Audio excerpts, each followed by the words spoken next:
Laginga tafete sukinga solaye kalmi angoma Laginga garaye haiki angoma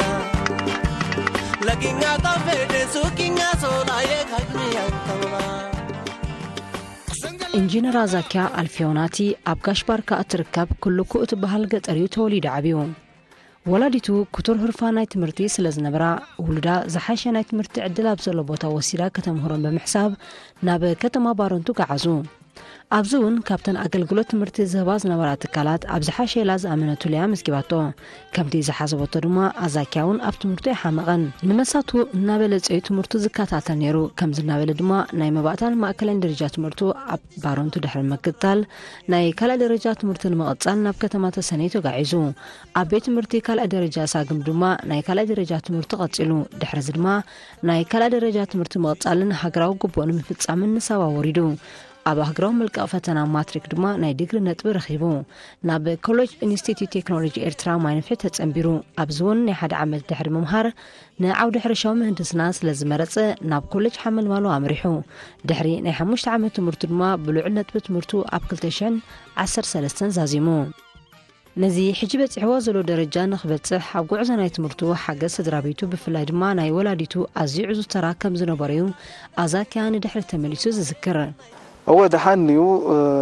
مالسي أكيون دحان زخونة ناي تمرتي أنفت نيرو ولا أديون تشعك فلز بتحدها سلازي زيادة نحنا سي أدل سلازي سأنا بحضارن قالنا تمرتي قارتنا ساقن جدا كتب مهارة لك بخرت سلازي خون كخانة زومنا أشو يهوات كون أبنا تاو متان كنت كون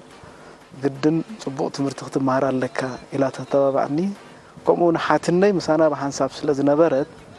نساون ناي حكمنا بالمويا ስለዝነበረ زياده ኣብ ትምርቲ ጸቂጠ ንኽሰርሕ ንኹሉ ስራሓት ገዲፈ زياده ኣድብሆ ኣብ ትምርቲ ጥራይ ጸቂጠ ንኽሰርሕ ሶም ስለዘተባብዑኒ ብናቶም ምትብባ ኣብ ትምርቲ ሕማቅ ኮይ ኮንኩን ንፍዕኻ ክብል ኣይክእልኒ ከምቶም ማእከሎት ዝነበሩ ተማሩ ጽቡቕ ዝኾነ ኣንፈትን ተበግሶን ነይርኒ ስለዚ እዚ ትናታቶም ዛዕሪ ትናታቶም ድፍዕቲና ኣይ ሎሚ እዚ ራእይ ዝነኽጭብጥ ገበረኒ ማለት እዩ ኣብ ርእሲ ቲና ስድራ ቤት ደገፍ ድማ ናቶ ተገዳስነት ኣብ ትምህርቲ ወሳኒ ተራኸብ ዝነበረው ገሊጹና ወናተይ ዛዕሪ ኣብቲ ከባቢና ዘለው ማሳቱ ዝኾኑ ቆለዎ ምስኦም በሓባርና ነጽነ ሓንቲ ናይ መጽናዒት ፍሊት ገዛ ገይሮም ለይ ነይሮም ስለዚ ኣነ ካብቲ ገዛና ፋርኔሎን زي فحامن نقرب ساتهم كأشاهين كتف قليهم ثم بحبار ليتي أو نتنع مالتي بحبارنا نتنع زخونة نجر زبرت عنا نجر بحبار كلها نتردادينا ناي حبار ديت نيرنا مالتي بخوم من قدينا كسبتي زل على درجة خسأنا بته دحري جنب تسني مستقيركو أب تسني عزيم نفعت تمهارو سلز نبرو مسؤوم بحبار نخزنة نفس وقت ساعتنا فلوت زخونة ناي مصنعت ساعات ناي صوتا ساعات فلينا مصنعت بمقبرنا كنعوت كيلنا يزول نزي زودع العودي بخميك مرصة همزة خالك قالت كله أول حاجة حيش أبتي مجمرتها نعخاسي أنفت كما أذنك زخيل سب كتركب صبوين هند بتاوي خبلو خيلين أي حريشة باكراوند لنا صدراي حارستوتيوم حريشاون انتي مخانه طبيق فلتي انت خونه جنا بحريشا خاتي زبل حسب اي نبرنا انتي فيلد خمس مرت يفلط اي نبركم اما ينفع مساعتنا حد اركنا نيرو سون انتي كم مرت طفيو لازم نبتسبو حاجيتو ابز غزي زي جن حريشاو مهندسنا اغريكالترال انجينيرينج حدش ديبارتمنت يو اب هاجرنا خا بحجي زتاتاتو زلو سلازي أنا بوجني نزيه زمرت الكامس بالو بق أنا ون ساخي كلتنا بحساب مهنياتنا يحرشها باكجراوند سلازلنا تقام زلوا يكونن نحرشها نبض تواعنا بحبار agricultural engineering مريضنا مالي عودي مهندسناوي حرشا كم تزحسبو نتزنبروم ناي مباتا ويدما اللمداو كنبلو نخل أفلتو أب حرشا بالساعة أطفى ملكي فلتأتو أبريخلو كم تزحسبو دما عود كوينو خوات سبغعو قدم نحنا أب تحرشا خنا أتون كلنا أب محرس كلنا نحرس نعتد نبقفونا أغل نملي كم يجركا ماي كم تعقب كم يجركا حمد كم تعقب ما أسك كم تزرق ما أسك كم هاي كم توت بلك نفطنا نيرنا زرخبنا زرقي نزرق نيرنا كرمت مسمت أتراي هاتا أنا بمزرعنا محرسنا نبي نيرنا أبتمرت على مسمت أخاجن مجمرتها تحرشة كم حرشة خوينو خجل قل نتلا خوينو تمرت كدلدل كخيلالو فريا من حمد كعقب كخيلالو ماين حامدن عقيب كا مرق زري تتقيم كا وحس زخونه حرشا كتتأتو كتركب كم تخيل بزح تمرتنا خاو تمايرنا مالتي سلازي مستي انا اكسبكت زغبرو زنبركو خاون العلي مالسي هتي بالمداو اغباب نزوترو زنبرنا حجي بزماناو اغباب بوحد قلبتن بوحد جزين أتبقى كابتك أنا محجة تروح وزنا بركة أتوات بعزفن أتولو من قدمون تماير قبل خيلين إنجينير عزاكيا كمتي سزرابيتو لعل تلوا جرام نعو أبتمرتي بليحن نفعن قوة زغبرو نسون أب كبابيو كمناي سزرابيتو زي سنف تلوا يحديرون حجة أبزق جي يخريوهم كلهم مستناتهم درجة تمرتن درجة دوموزومن كأنها تأثيرهم كريم كذا سلست أسفر بعد أسفناتهم سلز رخبكو أنتي كم جميرهم لك نحن أساس عن مستوى عننا كلنا نجرا نمرت نيرنا بر تمرتي شيء تكمي سلزي سي أنت تماير كاسي بزح نجرات كتركب كم تخيل حجي بزحات تسأل يوم الله تماير ناس كم جناتو كون دقري كنا مثل لنا زبلو سباتون وزحات اللوم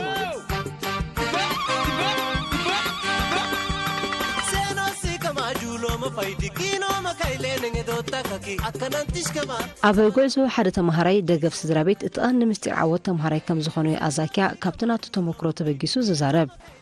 أب تمرتي كل جزء هذا والثاني مورال ذهبوها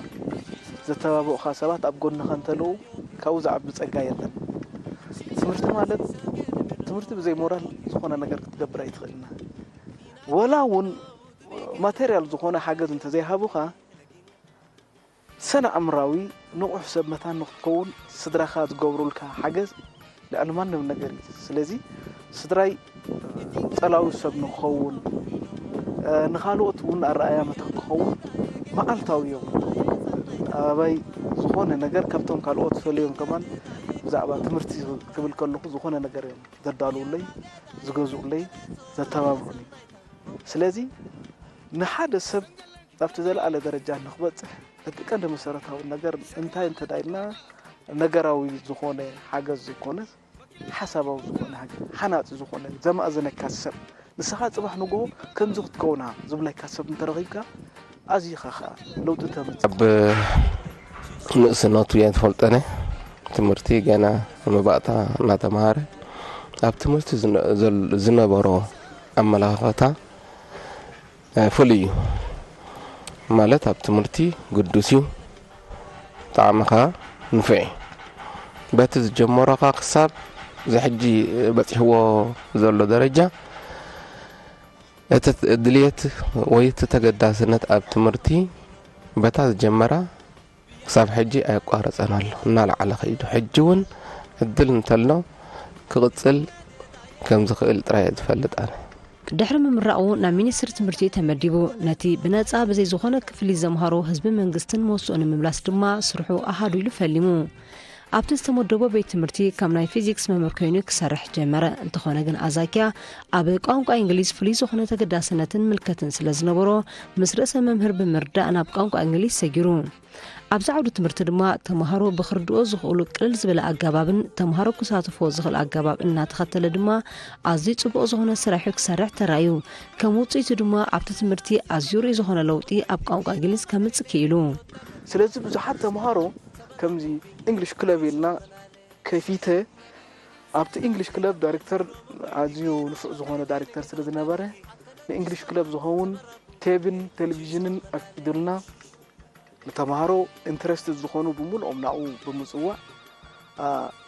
ናይ ዲቤቲንግ ናይ ፕሬዘንቴሽን ስልጠና እንዳሃብኩ ተምሃሮ ኣብ ክላስ ከም ዝዛረቡ ኣብ ደገ እውን ከም ዝዛረቡ ንምትባዕለ ብኡ ጀሚረ ማለት እዩ ኣዝዩ ፅቡቅ ዝኾነ ተቐባልነት ረኺቡ ኣነ ካብቲ ዋንቲ ዘተባብዐኒ ካብ ኩሉ ልዕሊ ኩሉ ዘመሰጠኒ ኣብ እንዳ ኣውቶቡስ ብዙሓት ሰባት ሪጋ ክገብሩ ሲንብር እዩ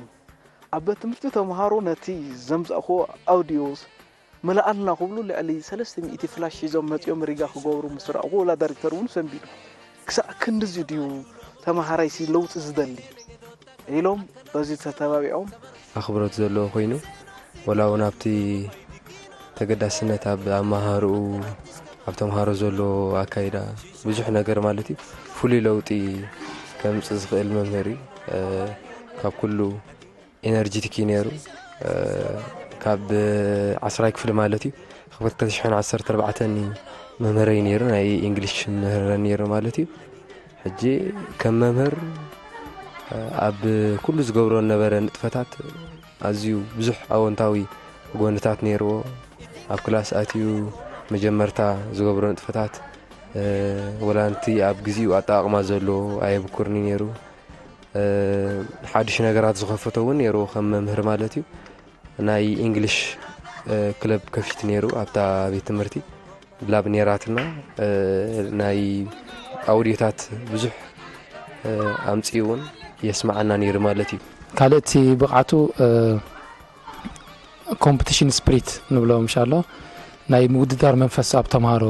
ናይ ምሕዳር ኣቕሚዩ እዚ ሓደ ካብቲ ኳሊቲ ናይ ጉድ ቲቸር ንብሎ እዩ ኣብቲ ትምህርቲ እዚ እውን ነይርዎ እዩ ምክንያቱ ዝተፈላለዩ ውድድራት ይሰርዓልና ነይሩ ንኣብነት ራይቲንግ ስኪል ሓደ ኣርእስቲ ይህበና ወይ ድማ ብዙሕ ግዜ በዓልና ርእሲ ንመርፅ እሞ ፅሒፍና ንመፅእ ንሱኻ ቸክ ይገብረልና ነይሩ 10 ክፍሊ ዝነበርናሉ እዚ ካብቲ ናይ መፅሓፍ ዓቕሚ ናይ ተምሃራይ ዝዕቢ እዩ ነይሩ ማለት እዩ Shisha kele melo ayayo ke wene laginga Kina kele melo dubi kele melo ayayo ke wene laginga ድሕሪ ጽቡቕ ዝኾነ ናይ መምህርና ግዚኡ በቲ ዝወድኣሉ ዓውዲ ትምህርቲ ክሰርሕ ናብ ሚኒስትሪ ሕርሻ ተቐይሩ ኢንጂነር ኣዛኪያ ኣብ ዝሃለኻ ቦታ ሃሉ ኣድማዕ ዝኾነ ስራሕ ክሰርሕ ኣለካ ብዝብል መትከሊ ዝጓዓዝ ክንዱ ዝኾነ ድማ ኣብዚ ሚኒስትሪ ሕርሻውን ካብቲ ዝቐደመ ሰርሖ ዝነበረ ብዝተዓጻጸፈዩ ኣብ ስርሑ ክጎይ ተራዩ ስለዚ እቲ ስራሕ ብጣዕሚ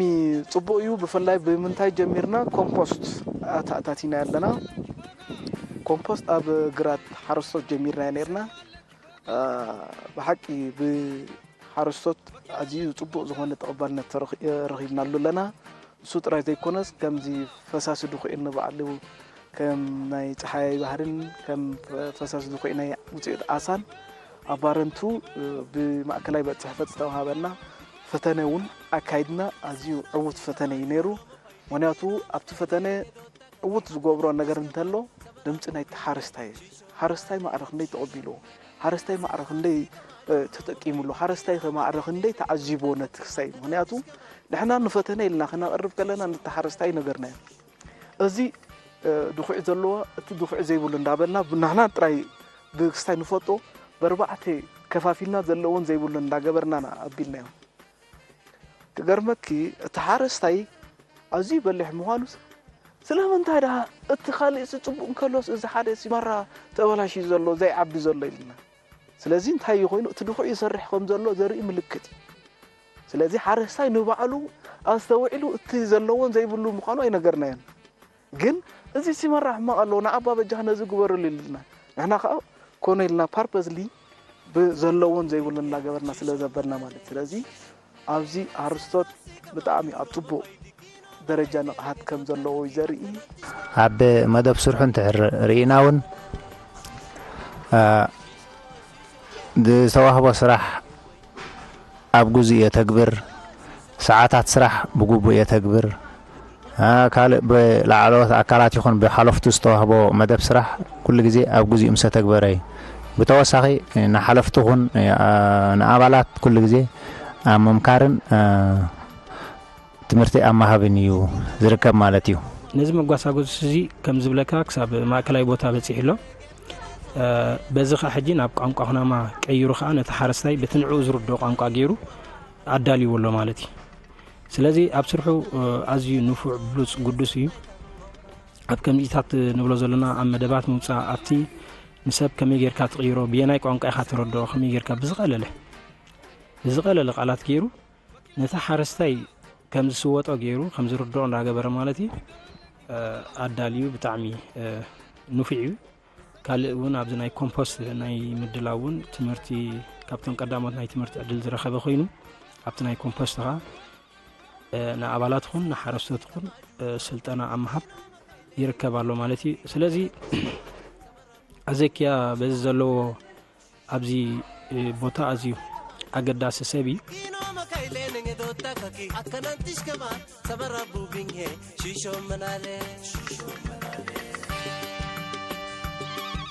ኢንጂነር ኣዛኪያ በቲ ኣብ ትምህርቲ ዝኣከቦ ፍልጠት ንኸባቢኡ ምስ ተዓዘቦ ሓደ ነገር እዩ ክግንዘብ ኪኢሉ ኣብቲ ዝቕመጦ ከባቢ ዘሎ ናይ ሕርሻ መሬት ብፍግረ መሬት ተባሕጊጉ ክስደድ እዩ ተዓዚቡ በቲ ሞይኡ ዘሰክሞ ሓላፍነት ድማ ንህዝቢ ንቕሓቱ ኣብ ምብራኽ ክትሕግዞም እትኽእል መጓሳጎሲ ጽሑፋት ኣብ ምድላዊ ተጓዩ ልዕሊ ኩሉ ኣብዚ ግዜ እዚ ምናልባት ከም ዳህሳስ ዝጀመርኳ ኣላ መስመራውን መጽሔት ኣብቲ ናይ ጀነር ክለብ ዝገበርኩ ኣብ ባረንቱ ኣብ ሃማመቴን ኣብ ብዙሕ ቦታታትን ኣስተምሮ ዝሃብኮም ኣላ ሳንታያ ኣውያት መሬት እያ ትብል ንኣብነት ፍግረ መሬት ብዙሓት ሰባት ወራር ምዃኑ ኣይፈልጥዎን እዮም እቲ መጽናዕቲ ብዛዕባ እዩ ንኣብነት ኮሮና ቫይረስ ክመጽእ እንከሎ ኮሮና ቫይረስ ወራር ምዃኑ ስለ ዝፈለጡ ሚኒስትር ጥዕና በይኑ ኣይኮነን ተቃሊሱ ኩሎም ሚኒስትራትን ኩሉ ህዝብን እንተላይ ዳያስፖራን መርሕ ተራ ተጸዊቶም ኣብ ፍግረ መሬት ክንመጽእ ከለና ብዘይካነ ሓረስታይ ንኻሊ ሰብ ከም ዝምልከቶ ጌርና ይቆጥሩና ካብ ብዙሓት ሰባት ጀሚሩ ወላቶም ክእላታት ከይተረፉ ብዛዕባ ፍግረ መሬት ክዛረቡ እንከሎ ብዛዕባ ሓረስታይ ጥራይ ዝምልከት ምክንያቱ ሓረስቶት ግራቶም እንዲ ባዕሎም ዘይዛልይዎ ባዕሎም ዘይዕቅቡ ዝብሉ ሰባት ኣለዉ እንተኾነ ግን ንሓረስቶት ግራቶም ተኮይኑ ንዓና ከባቢና እዩ ንዓና እውን ሃገርና እዩ መን ኣሎስ ከባቢኡ ሃገሩ ብባዕዳውያን ገዛእቲ እንዳተወረሰ ቂሉ ዝዕዘብ ኤርትራዊ ኣሎ ዲ ሎሚ ግን መሬትና ብፍግረ መሬት ተወሪሩ ናብ ሱዳን ተወሲዱ ክኸይድ ተመሊስና ከዓ ወደ ኣኸር ብገንዘብና ክንገዝእ ከለና ዘጉሂ እዩ ስለዚ ንቕሓት ሕብረተሰብ ንኽብርኽ ንቕሓት ናይቲ ሚኒስትራት ንኽበርህ ንኩሉ ክእላታት መታን ዓሚቕ ዝኾነ ኣፍልጦ መታን ክህልወና ፍግረ መሬት ከም ካልእ ወራር ልክዕ ወራር ምዃኑ ወራር ከምቲ ስሙ ኣዕናዊ ምዃኑ ፈሊጥና ከይ ኣኽፍአ እንከሎ ከይተበላሸወ እንከሎ ኩላህና እጃምና ነብርክ ኩላህና ተሓጋጊና ንስራሕ ዝብል መልእኽቲ ዘለዎ ሰሚናሪ ኣካይደሞ ናይ ሕርሻ መሬት ዝብሕጎግ ዘሎ ቦማይ ከመይ ጌርካ ተፈዊስካ ኣብ መዓላ ህዝብን ሃገርን ክውዕል ከም ዘሎ ዝተመደበን ዝተሓሰበን ጉዳያት ማለት እዩ ነዚ ከዓ ብጽሑፍ ገይሩ ጎስጓስ ሓበ ጽሑፋት ገይሩ ናብ ጽሑፍ ኣቕሪቡ ድሮ ናብ ማሕተም በቂዑስ ጎስጓስ ይካየደሉ ኣሎ ማለት እዩ እዚ ከዓ እቲ ወሳንን ረቑሕን ሕቶ እዩ ምክንያቱ ጉዳይ ብከባቢ ምሕዳር ከባቢ ተላዒሉ ናብ ዞባ በፂሑ ካብ ዞባ ከዓ ናብ ዞባ ክበፅሕ በፂሕሎ ዞባ ከዓ ብሃገር ደረጃ ተጠሚቱ መሬት ዝጠፍእ ዘሎ ብውሕጅን ብማይን ዝጠፍእ ዘሎ ክመዓራር ኣለዎ ክስተኻኸል ኣለዎ ብዝብል ሓሳብ ዝነቐለን ዝተበገሰን እዩ እዚ ከዓ እቲ ዝበለፀ ኣካይዳን ወይ ተሓሳስባን ኮይኑ ይርአየኒ ንዓይ ማለት እዩ ኣብ መጨረሻ ኢንጂነር ኣዛኪያ ኣልፊዮናቲ ናይ መጻእ መደባቱን ለብዋን ብምሃብዩ ተፋኒዩና ኣዋ ሕጂ ኣብ ንነፍሰይ ኣብ ምዕባል ብዙሕ ግዜ ናይ ቀደም ዝምባለ ነይርኒ ኣብ ግጥምታትን ሓፂር ዛንታታት ገለ ይጽሕፍ እየ እንተኾነ ግን ቀደም ንእሽተይ ስለ ዝነበርኩ ብዙሕ ይጠቕጠሉ ይነበርኩ ሕጂ ናይ ከምኡ ዝምባለታት ኣለኒ እሱ ጥራይ ዘይኮነ ሕብረተሰብ ጌርኹናማ ብዙሕ ነገራት ኣሎ ክመሓየሽ ዝግብኦ ነገራት ብዙሕ ነገራት ኣለዎ ማለት እዩ ሕጂ ኣነ ከም መደብ ሒዘዮም ዘለዉ ንምምዕባል ጥራይ ዘይኮነስ ከም መደብ ተወሳኺ መደብ ካብ እንስሳ ናብ ሰብ ዝመሓላለፉ ሕማማት ዝምልከት ጽሑፋት ኣብ ምትርጋምካ ይርከብ ኣለኹ ብዛዕባ ኮምፖስት ብትግርኛ ዝተዳለዉ መጽሓፍቲ ኣለዉ ንዑ ከዓ ናይ ኩናማ ትርጉሞም ኣለኹ ካልእ እውን ክስ መረት ትብል እዚኣ ዳህሳስ ዝገበርኳ ብትግርኛ ዝተዳለወት ነራ ብትግርኛ ዘይኮነት መጀመርያ ብኩናማ ኣነ ኣዳልየ ነቲ ሕብረተሰብ በቲ ዝርድኦም ቋንቋ መታን ክገልጸሎም ኢለ ኣብ ሓደ ሚኒስትሪ ጥራይ ኮንኩን ክሰርሕ ሓደ ኣብ ካልቸር ዘሎ ክውገድ ኣለዎ ዝተባሃለ ነገራት ብዛዕባኡ ዝምልከት ጽሑፋት ይጽሕፍ ኣለኹ ካብ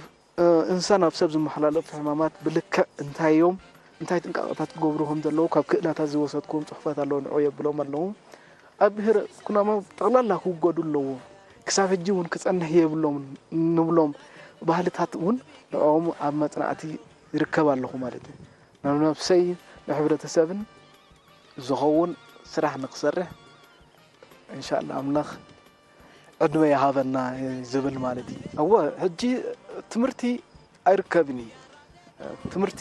ግዚያዊ ኣይኮነን ቀዋሚ ተኻለ ስራሕ ግዚያዊ ኸውን ይኽእል እምበር ትምህርቲ ቀዋሚ ነገር እዩ ስለዚ ኣብ ትምህርቲ ዘለና ርድኢትና ክቕየር ክኽእል ኣለዎ ግዜ መሕለፊ ይኮነን ትምህርቲ ተኣቱ ዕላማኻ ኣነፂርካ ናብቲ ዝለዓለ ደረጃ ንኽትበጽሕ ዝያዳ ሓይልኻን ጉልበትካን ኣብ ትምህርቲ ክትሕልፉ ክትክእል ኣለካ ማለት እዩ ወለዱ እውን ደቆም ብዛዕባ ትምህርቲ ዝያዳ ክገብሩ ክድፍእሉ ከም ዘለዎ ምክንያቱ ንዝኾነ ዓይነት ሞያ ክልውጠልካ ዝኽእል ኣብ ትምህርቲ ስለ ዝርከብ ማለት እዩ ካልእ ሓረስቶትና ንሓረስቶት ዝምልከት ለባዋ እንታይ ከመሓላለፍ ዝደሊ ሓረስቶትና ኣብዚ ግዜ እዚ ክነቕሑ ግባእ ምክንያቱ ብፍላይ ኣብ ካልእ ዞባታት ክንሪኦም ከለና ኣብ በዓል ዞባ ማእኸል ናብ ከበሳ እዚ ዞባ ደቡብሲ ኣብ ንጥፈታት ምዕቃብ ማይን ሓመድን ኣዝዮም ነቂሖም መረቶም ብከትርታትን ብዛላታትን እዮም ኣብ ጋሽ ባርካ እንተወሪድና ኣብ ግራቱ ብውልቂ ዛላ ዝገብር ሰብ ከትሪ ዝገብር ሓረስታይ የለን እቲ ምግልባጥ መረት ምንቃል መረት ዝበሃል እውን ኣይፈልጥዎን እዮም ስለዚ ድኻሞም ብዙሕ እዩ ፃዕሮም ብዙሕ እዩ እቶቶም ግን ኣዝዩ ውሕድ ስለዚ ሓረስቶት ምስ ክእላታት ናይ ሕርሻ ዝምድና ብምፍጣር ምስኦም ተዋሂዶምሲ እቶቶም ንኸብርኹን መረቶም ንኽዕቅቡን ዝያዳ ንኽሰርሑ ክላቦ ደሊ ኣብዚ ገለ ብዙሓት ሰባት ክንእዶም ዝደሊ ማለት ሲ ነዚ ሓሳብ እዚ ዘምጻኹም ኣብ ናይ ሕርሻ መረት ሲ ከምዚ ዳሓሳስ ክገብር ዝብል ሓሳብ ምሰምጻኹ ብናቱ ተበኩሶ ነቲ ሓሳበይ ምስራኤ ብውልቁ ብመኪንኡ ገይሩ ናብ 4 መምሕዳር ከባቢታት ዘንቀሳቀሰኒስ ኣቶ ሰመረ አብርሃም ዝበሃል እሱ ብልቢ የመስግኖ ናይ ጨንፈር እንሳ ዝነበረ ዮናስ ዝበሃል እውን ኣለና እሱ ንባዕሉ ክሳብተን 4 መምሕዳር ከባቢታት ክሳብ ሰርቨ ዝወድ በአካል ብዙይ ዝኾነ ክፍልት ብዙይ ዝኾነ ሓገዝ ምሳይ ኣብቲ ፀሓይ ትዶሮና ስለዝዋዕሉ ከምዚ ዓይነት ሰባት ዘተባብኡ ንረብሓ ሓፋሽ ንረብሓ ህዝቢ ዝሰርሑ ሰባት ድማ ክምገሱ ስለዝግብኦም ብልቢ ከምዝግኖም ይደሊ ብዝተረፈ ኣብ ዓወት ይራኸበና